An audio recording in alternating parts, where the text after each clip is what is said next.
I have a very literary kind of style, I think, because I do like to write a lot. So I kind of often struggle with doing comics when I can't like just say this happened or this person was feeling this. So I like to do that kind of narration, and I like to jump between. And I've tried, especially with this comic, because it has like narration, it has direct quotes, and it has dialogue.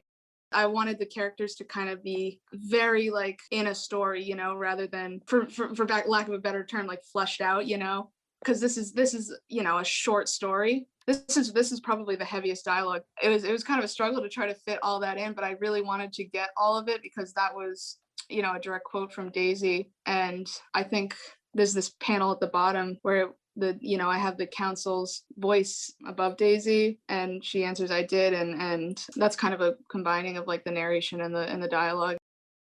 This one was pretty fun to do. I was kind of trying to figure out like what to make these 20s women saying about Daisy, and then this quote is a direct quote. This first panel is like Daisy looking at them, and then the second panel is kind of just this like very secret smile, like a very subtle kind of nod to like she's not going to say anything, but she knows that she's kind of a big deal. This was another one of my favorite pages.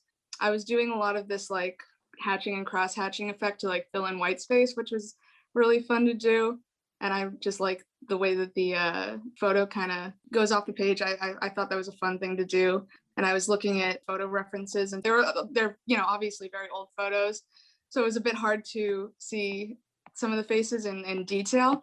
But there was another page where Daisy's sisters come up, and these are obviously very small drawings, so they're not particularly detailed. But I tried my best to make them look like each of them did in the photos. And then this last page was actually taken directly from a newspaper. It was actually like a column, I think, was the original one. So I just kind of moved it around a little bit to make it like a full page, and did this stylized portrait of Daisy that looked like the portrait that was on the actual newspaper article. And you can see her face is very like shadowed because it's old paper. One image that I did really like was this kind of view of the jury laughing at Boyne. I think that was like, this is a fun page, because it's very like, oh, he's finally getting what's coming to him, he's getting publicly humiliated a bit. And I thought that was a nice beat in the story. I definitely think that I would be interested in doing more historical stuff, especially I really love the aspect of like, this is going to get used to teach people stuff.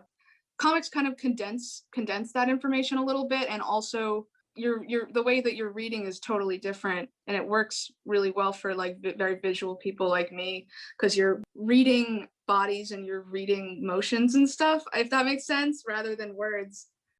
My goal with it was kind of just to get a real sense for like how amazing this whole situation was, and how amazing it was that she won this case, as a Black woman in like the 20s against a white man. Obviously she didn't get the original amount she wanted, but like still, like it's amazing that she won it all. It takes a really incredible woman to really power through that, and just kind of, I guess, have the reader get a sense for just like who she was and what drove her, and like how strong she could be.